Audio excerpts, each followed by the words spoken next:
February 8th will be a very nice doubleheader with Teofimo Lopez defending his Ring Magazine and WBO super lightweight belt against Jermaine Ortiz. And in the co-main event, you have Keyshawn Davis fighting the former two-division world champion Jose Pedraza.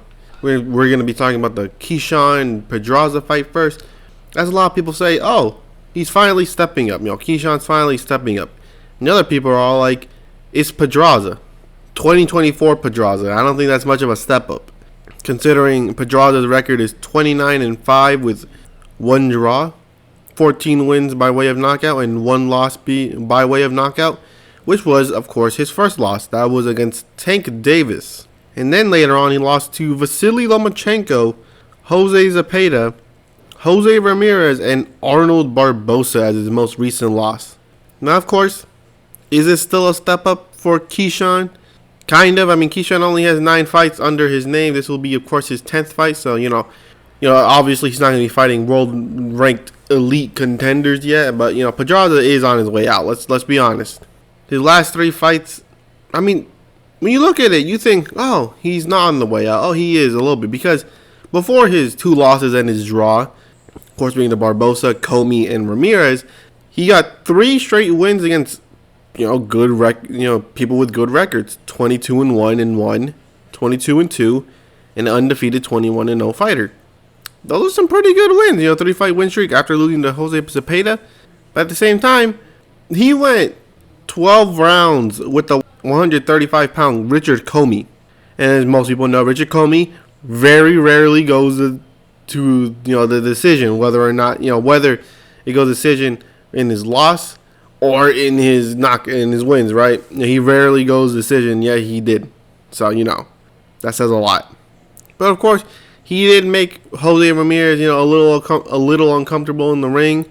But then again, Ramirez kind of coming off of his loss to Josh Taylor. So, no one was expecting. I mean, okay, most people were expecting a great performance, but a little less than perfect. But of course, Keyshawn Davis is 9-0 with 6 knockouts. Quite a bit of a knockout artist, basically. He is coming off of a no contest against Nahir Albright. And of course, it was switched to no contest because they caught him with weed. Whether or not that rule is outdated, that's a discussion for another day. But of course, his last fights has, been, decent. Francesco Patera, unanimous decision win, and Anthony Yigit via TKO. That's a very nice win right there. Of course, Anthony Yigit was seen as the guy who beat Sandor Martin, the person who went on to beat Mikey Garcia and Teofimo Lopez. Or should have beat Teofimo Lopez. Let's just throw it out there. Teofimo won, but, almost everyone thought Sandor Martin should have gotten the nod. But, of course, that's a good win. So, who do I got winning? This is a very interesting one because people are like, oh, Pedraza is on his way out. Yeah, but he only lost to elite fighters.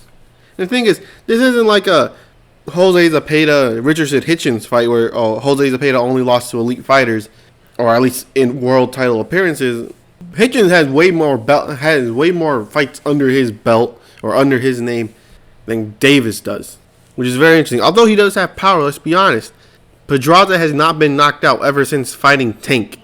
And that's Tank, for crying out loud. Of course, with his most recent wins being some high-level opposition, it's safe to assume that Pedraza has a huge chance here. I mean, his last fight was against Arnold Barbosa, a 27-0 fighter.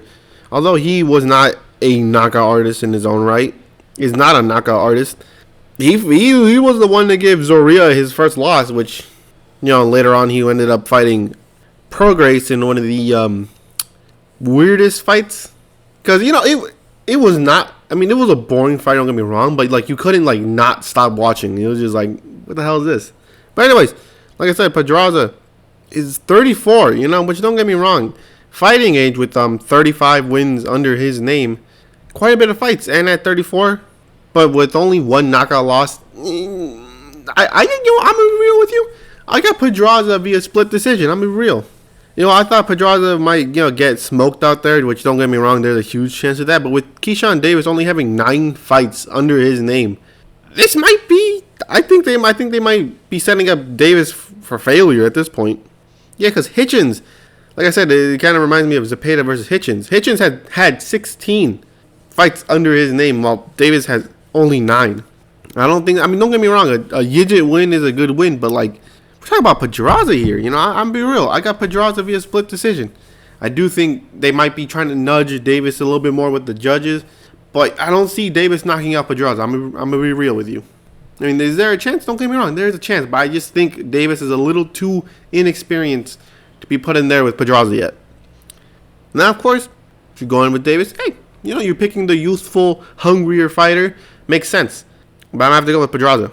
But anyways, the main event, Teofimo Lopez defending his Ring Magazine and WBO super lightweight belts against Jermaine Ortiz. Of course, most people know Jermaine Ortiz as the guy that lost to Lomachenko. That was a little weird thing to be remembered by, but then again, who cares? All publicity is good publicity. But of course, this was the one where they're all like, Ortiz made Lomachenko look old and he looks sluggish in there. Or not sluggish, right? But he doesn't look like his old Matrix self. Yeah, and later find out that he whooped Haney. Most people thought that he won against Haney. It was a little closer than like Martin versus Lopez. But like, people thought Lomachenko won. But of course, Jermaine Ortiz is 17-1-1 with 8 wins by way of knockout. Very obviously not a knockout artist, but he has some pop. Of course, he did go a majority decision draw against the undefeated Joseph Adorno, or at the time undefeated. And he got knocked down twice against Adorno, so that says a lot. And then he later beat Nahir Albright, which was actually the guy that went no contest with Davis, which was a decision win, so, when then overturned, right? And then fought the former world champion, Jamel Herring, and went unanimous decision win against 29-5 Antonio Moran. Then again, people were saying Ortiz cannot make weight anymore, and, that's probably why he's moving up to 140. And then again, it's a title fight. Who wouldn't move up, right?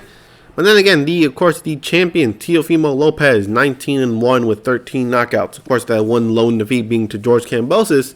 But, seeing how George Kambosos and Teofimo ended up after the fight, we could clearly tell that if there was a rematch, let's just say Kambosos would not get the nod this time. But anyways, of course, he is coming off a 3-fight win streak against some good opponents. Of course, that being a 34-1 Pedro Campa as his 140 debut.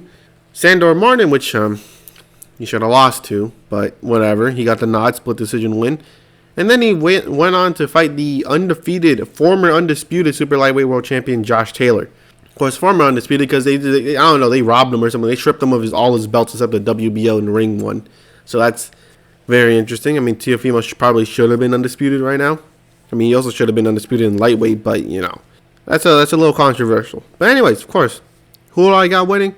Are we really asking that question? It's gonna be Ortiz. Not Ortiz. What? No, hell no. I mean Lopez. I don't know why I said Ortiz, but it's gonna be Lopez, unless of course he comes in with the same mentality as he did with George Kambosos, which at that point we might see an upset. But considering how easy he made Josh Taylor look, that it's just very hard to see Ortiz winning.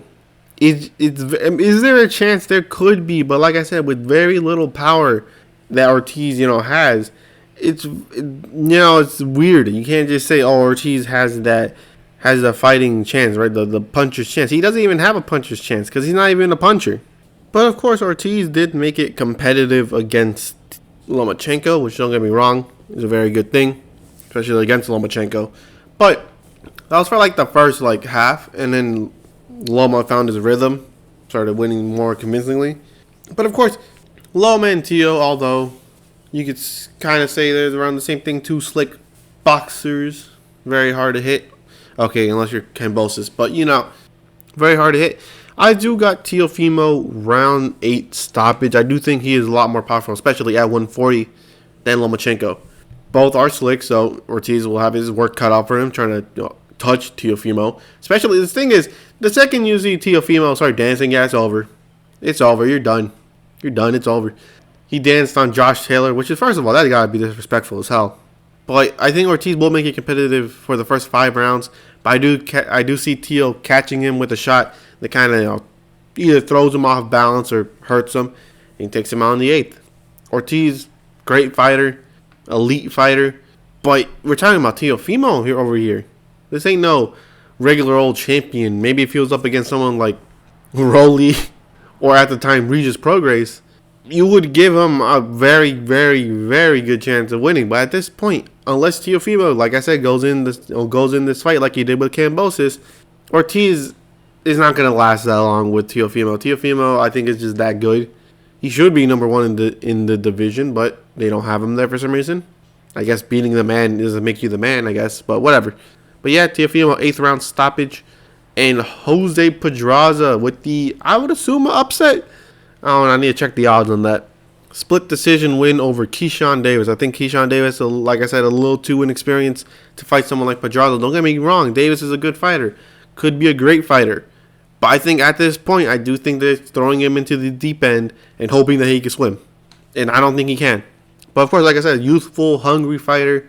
Davis has a huge chance of winning, but that's why I said split decision. But I still think Pedraza has a little bit in him to beat a 9-0 fighter. Just saying. But anyways, like I said, hope you enjoy this video. The next 3 videos, of course, be February 17th. The rematch between Kuriel and Nutshingun. The undisputed heavyweight title fight between Tyson Fury and Alexander Usyk. And UFC 298. Alexander Volkanovski defends his UFC featherweight world title against the rising Spaniard, the rising European in Ilia Topuria. Of course, all February 17th. But like I said, hope you enjoy this video, and I'll catch you in the next one.